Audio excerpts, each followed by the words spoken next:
The first rays of morning sunlight had just begun to touch the row of small storefronts nestled quietly in a sleepy neighborhood, the same street where Glen Park Auto stood, tucked between a laundromat and an old bakery that still smelled of cinnamon by noon. Ethan Ross pulled into the employee parking lot, steam curling up from his cup of black coffee like breath from a living thing in the chill of dawn. The scent, bold, dark, and potent enough that his late wife once joked it could stand a spoon upright, brought with it a wave of memories he hadn't meant to summon. Mondays were always the busiest day of the week, but something about this one felt heavier, as if the weight of it had settled on his shoulders before he even opened the truck door. He didn't turn off the engine right away. Instead, his eyes landed on the illuminated sign at the front of the garage. The words Glen Park Auto were still there, but they had long since been overshadowed by the cold corporate branding of a transnational conglomerate. 6 years ago, when old Mr. Parker still ran the place, Glen Park Auto had felt like a part of something real, something human. It wasn't just a repair shop. It was a cornerstone of the community. Back then, trust wasn't measured in data points, and kindness didn't need approval from a boardroom. Now, it was just another cog in a machine, defined by metrics, stripped of warmth, and managed from thousands of miles away by people who'd never smelled motor oil in their lives. A soft buzz pulled Ethan out of his thoughts. A message from his younger brother Jake. Interview today at 2 p.m. Wish me luck. Ethan smiled faintly, despite the fatigue dragging at his bones. Jake had been just a kid when their parents died. Only 12. Ethan had stepped in, became brother, father, provider, protector. And now Jake might finally be standing at the edge of his own beginning. The job interview at the architecture firm could be the break his brother had been chasing for years. Ethan typed back, "You've got this. Just be yourself. We're celebrating tonight, my treat." He grabbed his coffee and stepped out of the truck, the early morning wind slicing through his jacket and waking every inch of skin. The clock on his phone read 6:47, 13 minutes early. Just like always. It was a habit that had formed after Sarah passed. Routine, he found, was the only thing that kept the grief from swallowing him whole. "Morning," Ethan called out as he entered the garage. Darius, the youngest tech on the team, was already at his station, arranging tools with the quiet precision of someone trying to keep their mind from wandering.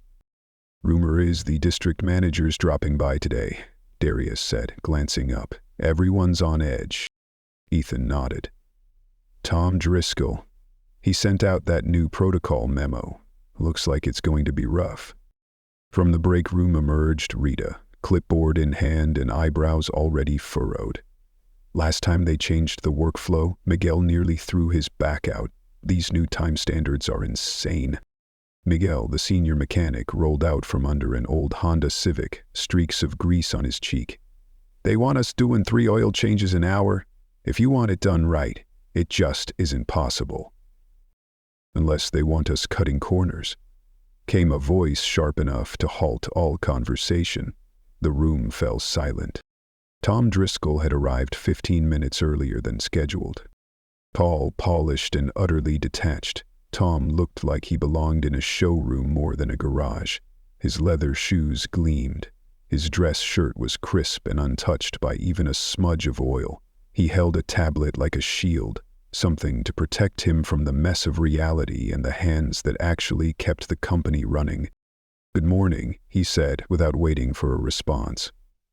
"I've been reviewing your performance metrics. We have a serious efficiency problem." Rita shot back quickly. "Customer satisfaction is up 12% from last quarter. Service profits are only down 18. "But we don't pay bonuses and smiles," Tom replied flatly, swiping through a wall of charts on his screen. Ethan kept quiet, methodically laying out tools at his workstation. He had learned long ago that speaking up in moments like this didn't help, especially not since Sarah's passing. He had one philosophy now: do good work, stay under the radar, go home. The fire that once drove him had cooled. What remained was precision, honesty, and the pride of a craftsman who still believed in the value of a job done right.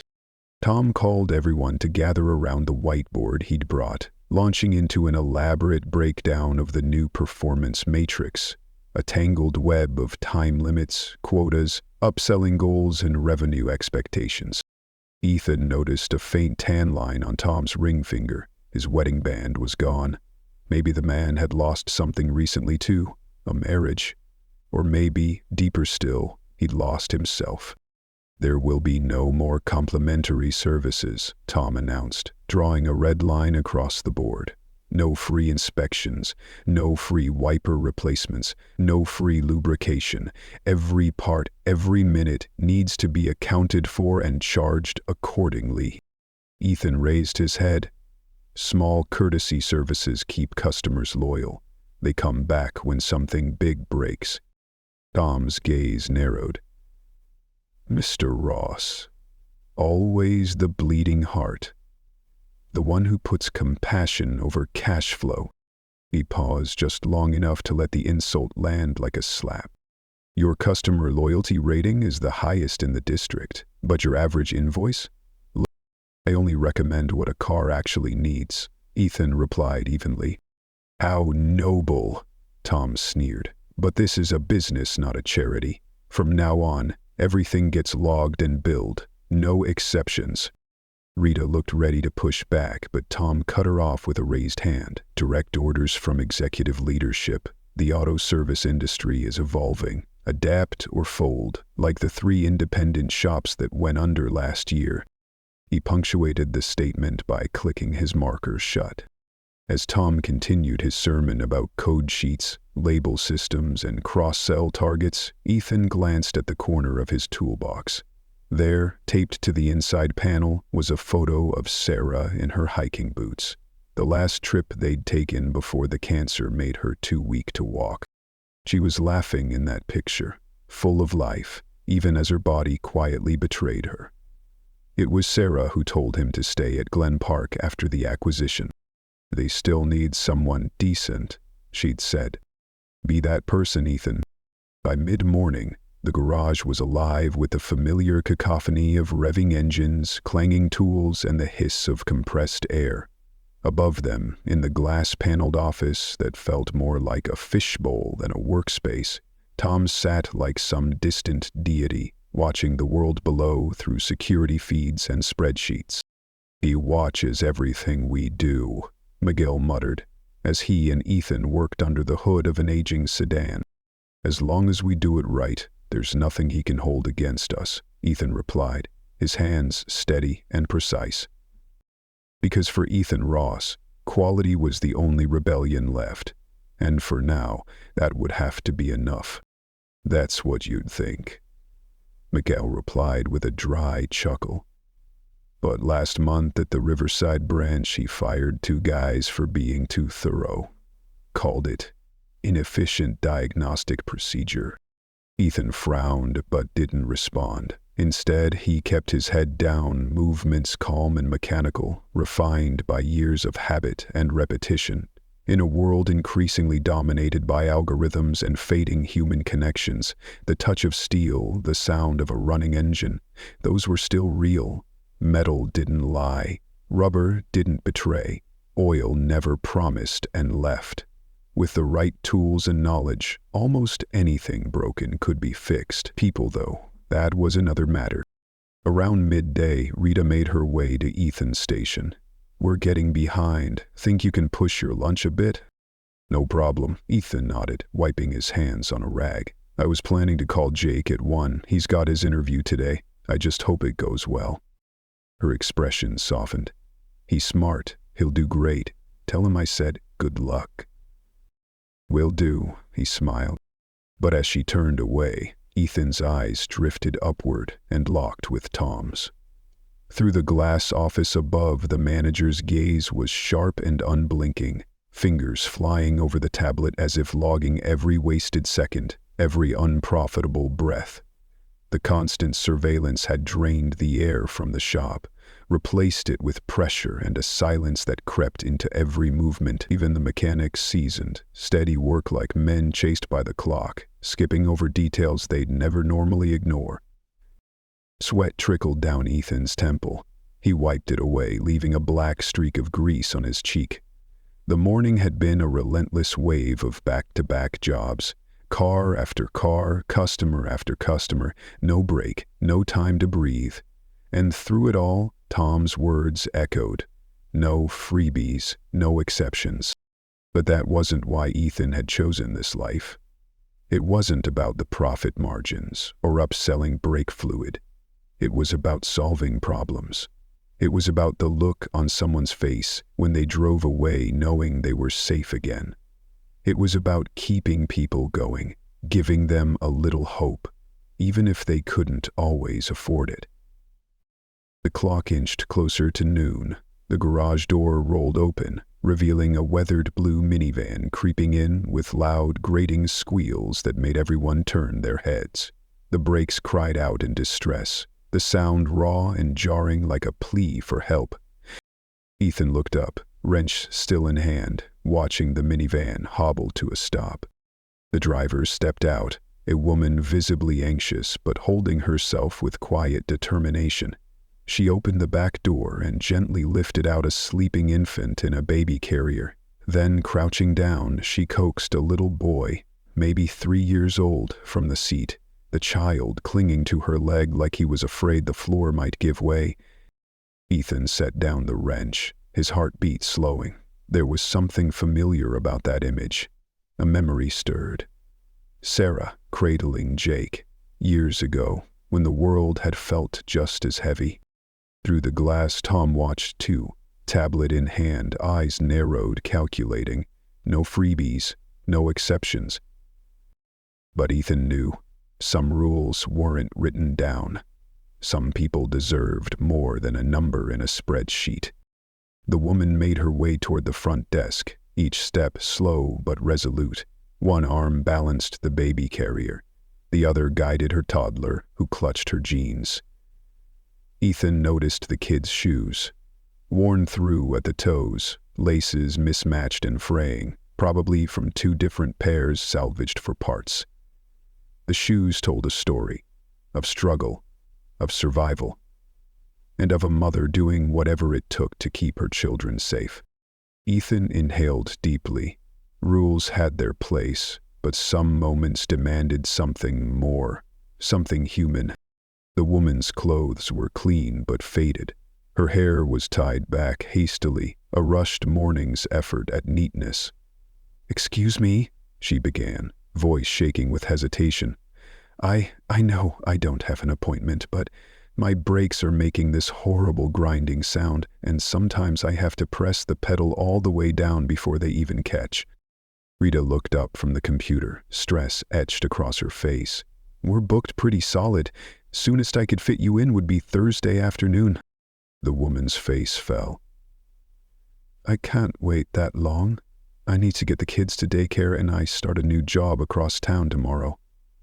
Her voice faded, heavy with the weight of someone trying not to beg. "Could I maybe pay next week, after I get my first paycheck?" "I promise I will." Before Rita could respond, Tom emerged from the office, tablet held like a judge's gavel. "Ma'am," he began, voice smooth but detached. "Our technicians follow a strict schedule, and company policy requires full payment upon completion of services." The boy peeked up at Tom, then instantly pressed his face into his mother's leg, hiding. The infant began to whimper in the carrier. "I understand," the woman whispered. Her shoulders sagged. The world seemed to weigh her down in real time. "I'll try somewhere else." Ethan had seen the whole exchange, a rag still in his hand. Her words echoed in his head, grinding, and pedal to the floor. He didn't need a full inspection to know what that meant. That car was a danger to everyone in it. "I can take a quick look," Ethan said, stepping forward. 5 minutes, tops, just a quick check." Tom's jaw clenched, but with customers now watching, he simply nodded stiffly. 5 minutes, Ross, then get back to the Peterson job." The woman, Jessica, nearly collapsed with relief. "Thank you. I'm Jessica."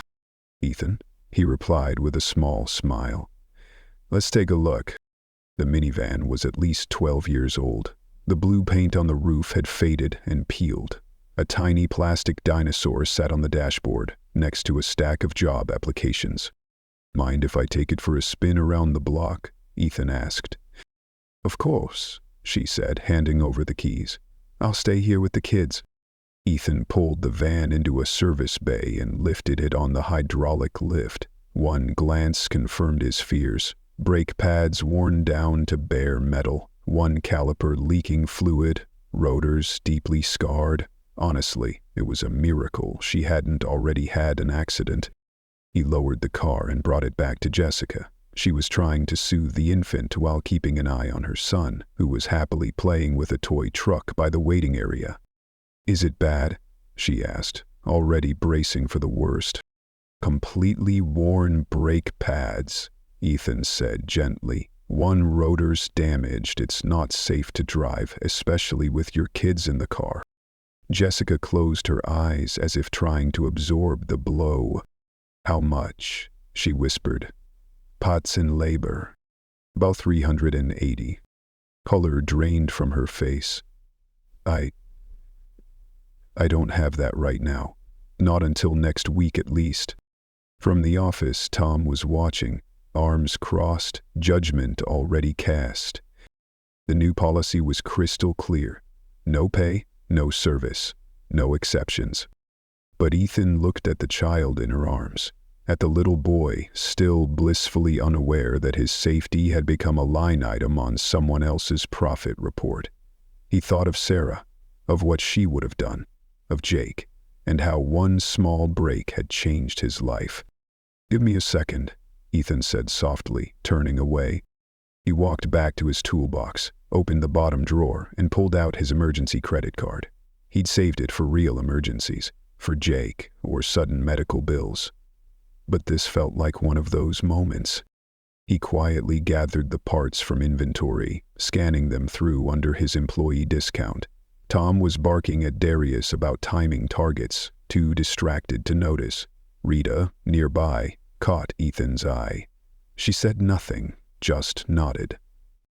For the next 40 minutes, Ethan worked fast and focused, replacing the brake pads and rotors. The job wasn't complicated, but the risk, the quiet defiance, made every minute feel like an hour. Sweat rolled down his back. His hands moved with urgency, not just to beat the clock, but to do what was right. When he finished, he pressed the brake pedal gently, smooth, responsive, silent. It was safe again. Jessica sat quietly in the waiting area. Her infant slept soundly in the carrier beside her, and her little boy was absorbed in coloring an old workbook. "All done," Ethan said gently, handing her the keys. "But I told you I couldn't pay." Jessica stammered, her voice tight with guilt. "Don't worry about it," Ethan cut in softly, his tone reassuring. "I don't understand." "The parts came from the recycled stock," he said in a low voice. "I had a gap between jobs.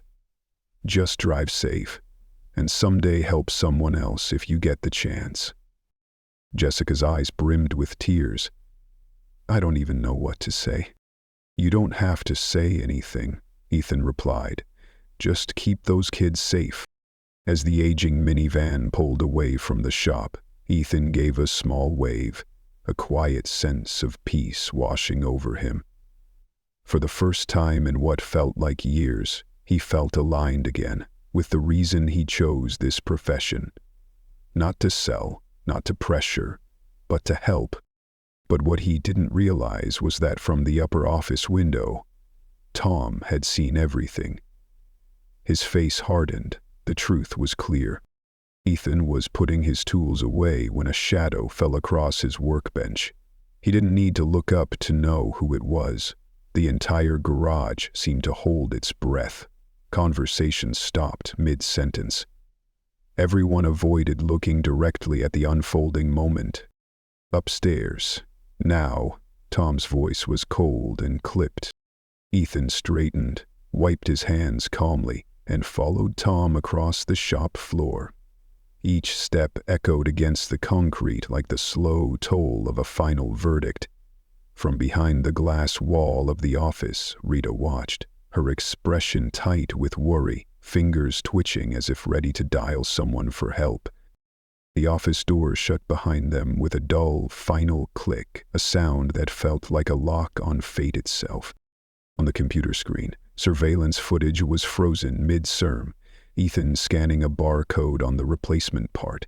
Tom stood with arms crossed, leaning back against the desk. "You think I'm stupid, Ross?" Tom sneered. Ethan said nothing. His face was unreadable, though his heart pounded faster with each passing second. "I asked you a question." "No, sir," Ethan answered, steady. "I don't think that." "Then why would you think I wouldn't notice you doing unauthorized repairs, using company parts, during company time?" Tom tapped a key and the footage played, Ethan installing brake pads, using the shop's tools. Another tap, Jessica receiving her keys with no payment made. Ethan took a deep breath. Her brakes were completely shot. She had 2 kids in the car. "That's not our problem," Tom snapped.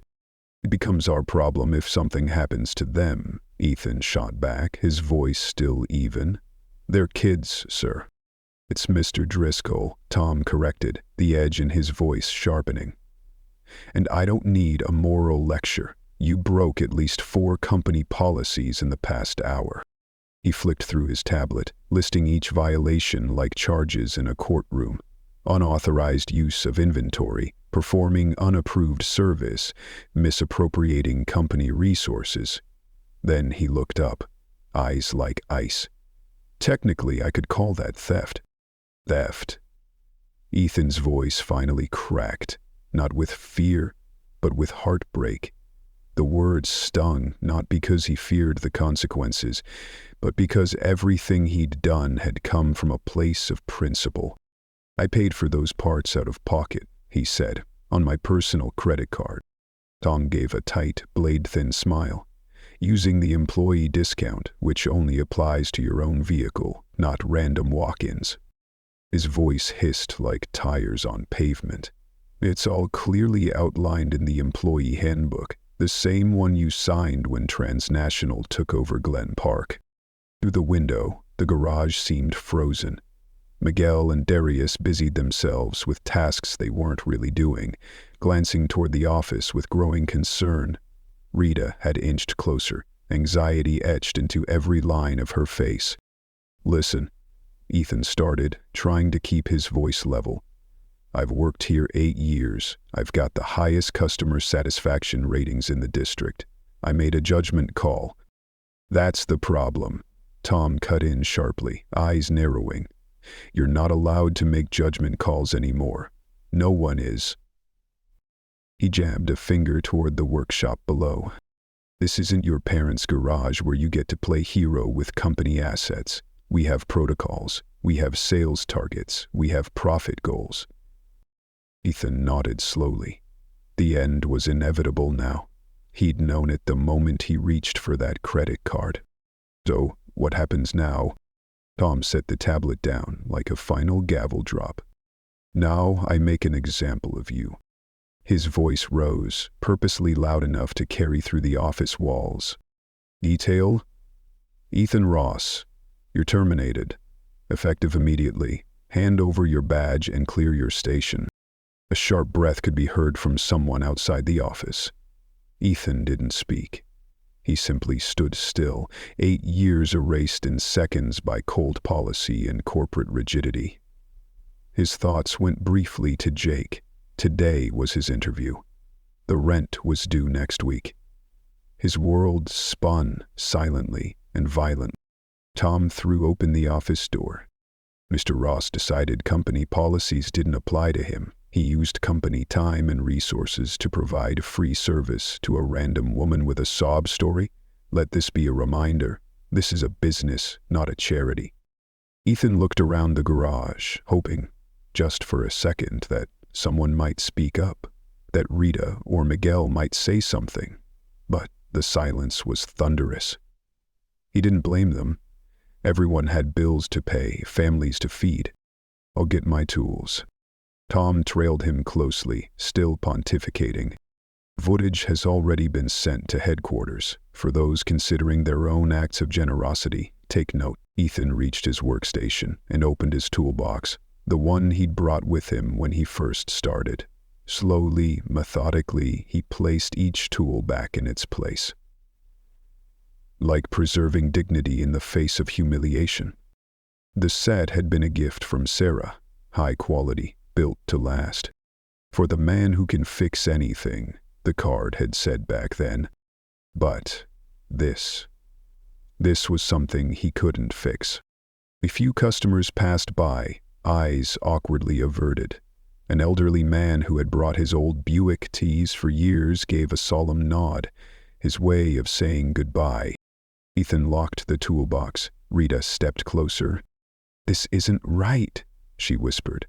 "We should all walk out." "Don't," Ethan said softly. "It's not worth it. Save for your daughter's college fund." He turned one last time to look back at the garage, a place that had once felt like home. Then he pushed his toolbox across the floor. The sound of the wheels echoed louder than any goodbye. Tom stood at the office doorway, arms folded like a man basking in victory. No one met Ethan's eyes as he stepped outside. The midday sun shone down with an eerie indifference, while Ethan's world was quietly falling apart. He packed his tools into his aging pickup truck, his mind automatically running the numbers, how much savings he had left, which bills could be postponed. As he shut the truck bed, a flicker of blue passed through the edge of his vision. The minivan was long gone by now. At least those kids would get home safe today. Sometimes, the smallest victories are the only ones we get. Ethan sat behind the wheel, hands resting on it, though the engine remained off. He should call Jake and cancel dinner. He should update his resume. He should do a lot of things, but right now, he just focused on breathing, trying to make sense of how quickly everything had unraveled. His phone buzzed. A message from Jake. "The interview went great.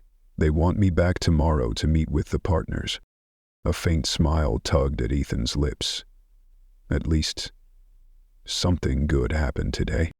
He was just about to text back when something in the rear-view mirror caught his eye.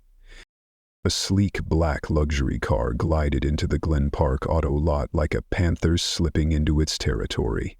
It didn't belong here, not with its polished frame and silent grace. Too expensive, too pristine. The rear door opened. An older man stepped out, tall, composed, dressed in a flawlessly tailored suit. He didn't need to show off. His calm presence commanded respect on its own. Behind him stepped a woman. Jessica, but not the Jessica Ethan remembered. Gone were the worn t-shirt and tired eyes. Now she wore a navy booble blazer, a fitted pencil skirt, and her hair was smartly cropped and styled. No baby in her arms, just a tablet in hand. Ethan blinked. Was he hallucinating? Was this stress-induced? No, it was her. Then the opposite door opened. A young man dressed in business attire stepped out, cradling the baby, now in a completely different outfit, and from the other side, another woman led the little boy, still holding the same toy truck, now smiling and full of energy. The truth hit Ethan like a punch to the chest. He hadn't helped a struggling single mom. He had been tested. Jessica turned and met his eyes. Recognition flashed across her face, followed by guilt. She whispered something to the older man, who turned to Ethan with a gaze both firm and kind and motioned for him to come over. Ethan hesitated. A part of him wanted to turn around, to escape whatever this was, but something deeper urged him forward, a pull that felt uncomfortably like destiny. He stepped out of the truck. "Mr. Ross," the older man said, his voice calm but commanding, "I'm glad we caught you before you left." Do I know you? Ethan asked, his eyes flicking to Jessica. No. Natalie, the woman who had turned his day upside down. No, the man said with a faint smile. But I know you, he extended his hand. Harvey Dane, CEO of Transnational Auto Care. Ethan froze. Reflexively, he shook Harvey's hand.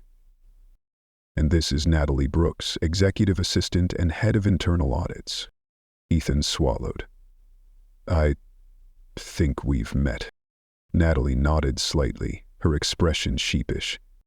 She was just doing her job, Harvey said gently, and unless my timing is off, Mr. Driscoll fired you about 20 minutes ago. Ethan nodded slowly, struggling to keep his voice steady. Sir?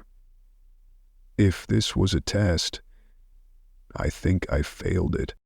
Harvey laughed, a real warm laugh. Quite the opposite, son. He turned to look at the garage.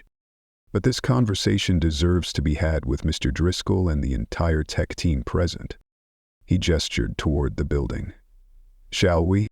I wasn't informed of any evaluation, Tom said, his tone suddenly strained, the color draining from his face. That's the point, Tom, Harvey replied smoothly. Natalie? Without hesitation, Natalie stepped forward, professional and poised, a stark contrast to the struggling mother from earlier that morning. She held up the tablet like a piece of evidence. Mr. Driscoll, this morning I conducted a live empathy audit at this branch, she stated, her tone calm and clear, under direct authorization from Mr. Dane's office. Tom's face turned a ghostly pale. Empathy audits, Harvey continued, now addressing the staff and customers gathering nearby, are part of a new wave of surprise evaluations we're running across multiple locations. After customer satisfaction scores dropped sharply under our maximum efficiency initiatives, I wanted to see for myself how we were treating the people who need us most. Natalie turned to Ethan, eyes full of genuine respect. And I have to say, Mr. Ross didn't just pass. He became the highlight of the entire program. She paused, then turned toward Tom with pointed clarity. Others did not. For the first time since Ethan had met him, Tom Driscoll said nothing. His mouth opened slightly, but no words came. The tightly wound world of spreadsheets, quotas, and control he had built over years was unraveling, thread by thread. Harvey walked up to Ethan and placed a steady hand on his shoulder. We need to have a serious conversation about your future with the company, he said with honesty. That is, if you're still willing after everything that happened today. Ethan glanced around, saw Rita's face beaming with pride, Darius's quiet smile, and Tom's stunned expression. Less than an hour ago, he thought everything he'd built had crumbled. But now, standing once again in this familiar garage, he felt something even stronger. It wasn't over. It was only beginning. I'm ready to listen, Ethan said firmly. Harvey turned toward the crowd, his voice carrying like a wake-up bell. I want everyone here, staff and customers alike, to gather around. What we're about to talk about isn't just an internal matter. It's something that will reshape how we work and how we live alongside one another. People moved instinctively. Like a school assembly called at the last minute, the garage quickly filled with attention. Technicians wiped their hands, customers put down magazines, and Rita swiftly hung a "back in 15 minutes" sign on the door. Tom followed, stiff as a statue, his eyes wide and lost. Sir, perhaps this is best handled privately, he tried. No, Tom, Harvey said, cutting him off. Transparency is what we lost at Transnational, and I intend to win it back, starting right here. Natalie linked her tablet to the large display screen normally used for diagnostics. The actors who had played her children stood quietly in the corner, the little boy still clutching his toy truck, like it was the most real thing in the world. Harvey stood in front of everyone, surrounded by hydraulic lifts, air compressors, and the scent of motor oil. Despite wearing an expensive suit, he didn't look out of place here, as if his heart had never left the space under the hood. My name is Harvey Dane. 43 years ago I started Glen Park Auto in a small garage with one simple philosophy: fix cars the right way and treat people with decency. He looked up at the transnational logo on the wall, cold, sleek, yet in his gaze it already seemed to be fading. As we grew into a national chain, that philosophy should have grown with us. But somewhere along the way, we lost it. Ms. Brooks, if you would. The screen behind him lit up. Footage played from earlier that morning, the blue minivan pulling into the shop, Ethan stepping forward, listening, inspecting, and choosing to act. This plan was part of our empathy audit, Natalie explained. We wanted to observe how our staff would respond when faced with a customer truly in need. The scene of Ethan saying "just pay it forward" hung in the air like a held breath. Rita quietly wiped her eyes with a tissue. The video shifted to Tom berating Ethan, firing him, humiliating him. Every word, cold and clinical, cut through the garage like a blade. Harvey raised his hand. The video paused. "That line of yours, Tom, this isn't your parents' garage. That's exactly the kind of thinking that's driving our best people out." Tom muttered a weak protest. "Sir, feelings don't pay quarterly dividends. The board wants efficiency, not sentimental speeches." "Interesting," Harvey said, motioning to Natalie. Two charts appeared on screen. The first showed a sharp decline, the rate of returning customers across transnational branches after the rollout of the new performance system. The second, Glen Park's, showed a lone green line bucking the trend. Standing out was a single technician's customer loyalty score. Ethan Ross. "Customer loyalty is long-term profit, Tom," Harvey said, firm. "Ethan brought in over $46,000, 0 cents last year.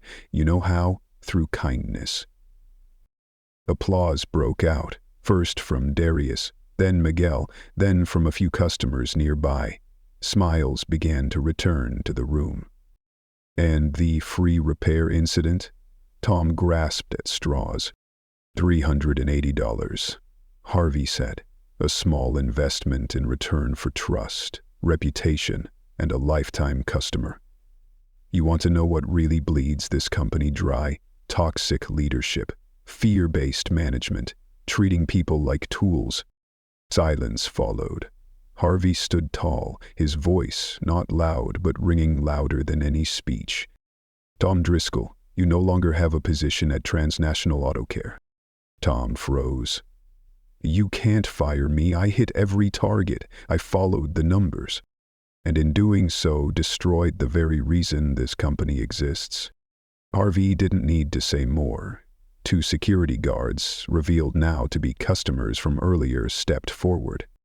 Tom looked around for support but found none. No one met his gaze, no one stood by him. With one last venomous glance at Ethan, Tom was escorted out, his steps stiff and robotic, as if all that had kept him standing had suddenly been stripped away. As the door closed behind him, Harvey turned back, his face softening, his eyes warm. "Now then, Mr. Ross, let's talk about your future with Transnational. We've got some things to discuss." The atmosphere inside the garage had completely shifted. The earlier tension had lifted, replaced with relief, pride, and a renewed sense of hope. The techs returned to their stations with lighter hearts. Customers waited patiently, having just witnessed something rare in corporate America: real accountability and humanity upheld. Harvey led Ethan back into the office, the same space where he had been fired less than an hour ago. Natalie followed, along with the children now revealed to be actors, laughing with Rita in the background. "Have a seat," Harvey said, gesturing toward the chair Ethan had never been invited to sit in before. Ethan lowered himself into it, still reeling from everything. "Sir, I'm grateful, but I don't quite understand. This was all a test?" Harvey took the seat opposite him, his expression thoughtful. "Not exactly a test. more like a truth that needed revealing. We rolled out this performance policy nationwide, and customer satisfaction tanked. Some board members chalked it up to growing pains. I wasn't convinced. Natalie added, "That's when we launched the empathy audits, real-world scenarios to see whether employees would choose the policy or the person." Harvey exhaled, eyes fixed on Ethan. "And so far, most locations have failed. But today, Ethan, you reminded us why this company was founded." Ethan sat quietly, stunned by the emotional earthquake that had just shifted his world. Harvey continued, his voice steady, sincere. "Tom isn't the first regional manager we've let go this month, Mr. Ross. We're cleaning house, getting back to our roots, people, trust, and integrity." Natalie placed a tablet on the desk. On the screen was a new organizational chart, roles, responsibilities, a future vision, clear, intentional. "And that brings us to the real reason we brought you in today, Ethan," Harvey said, locking eyes with him. "We're creating a new position, regional trainer for ethical repair practices. The job is yours, if you want it." Ethan furrowed his brow as if his ears had betrayed him. A trainer? But I'm just a mechanic." "And that," Harvey said with a smile, "is exactly why we need you.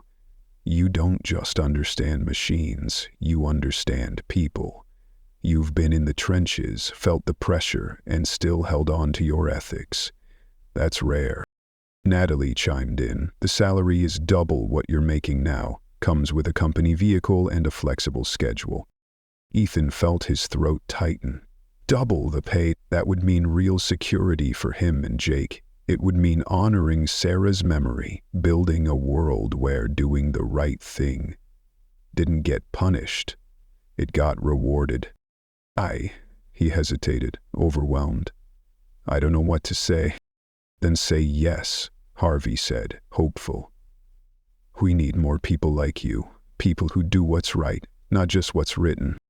Just then, a knock at the door. Natalie stepped out and returned with a small boy still clutching his toy truck. "Uncle Ethan," the boy called out, breaking character completely and rushing into Ethan's arms. Ethan's jaw dropped. "Tyler, what are you doing here?" Natalie laughed at the bewildered look on his face. "We did a bit more research on candidates this time. When we found out your nephew was a theater major and had babysitting experience, well, it seemed like a perfect fit." "You recruited my family?" Ethan said, stunned but starting to laugh. A young woman followed them in, smiling. "Just Tyler and me. I'm Kayla, his classmate in drama class." The baby was actually a very realistic doll, Natalie added with a teasing smile.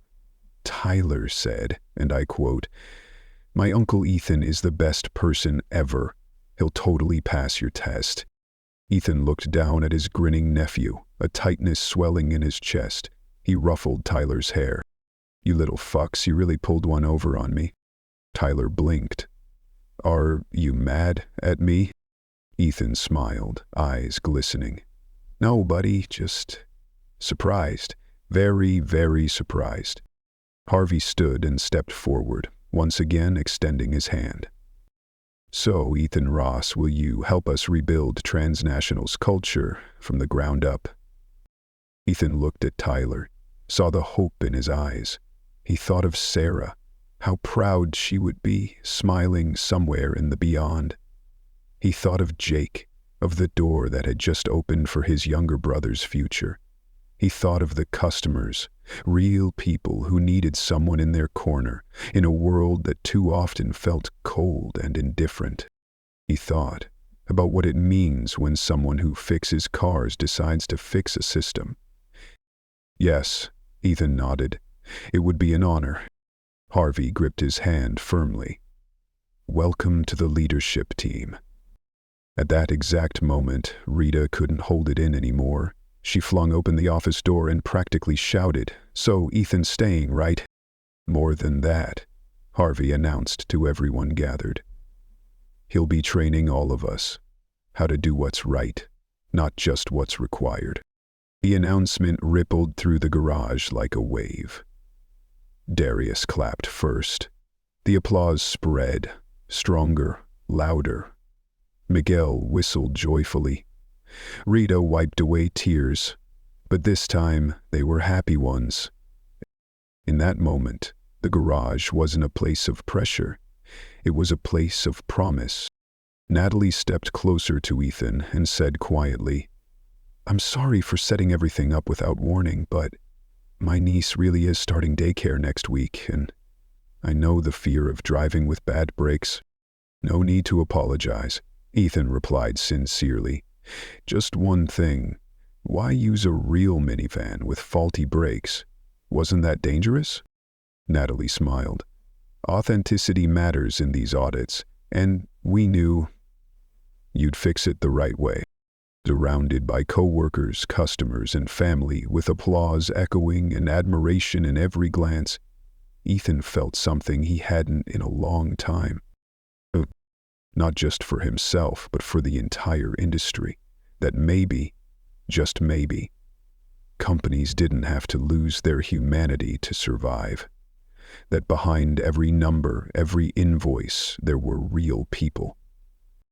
Tyler tugged at his arm, pulling him toward the shop floor, where his teammates were waiting to celebrate.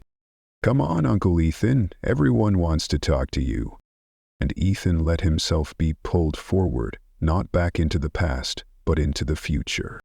One person, one car, one policy at a time. He was going to fix it all. And if you haven't already, subscribe to Moments of Quiet Truth, where we believe that the human spirit is never truly defeated, only waiting to rise.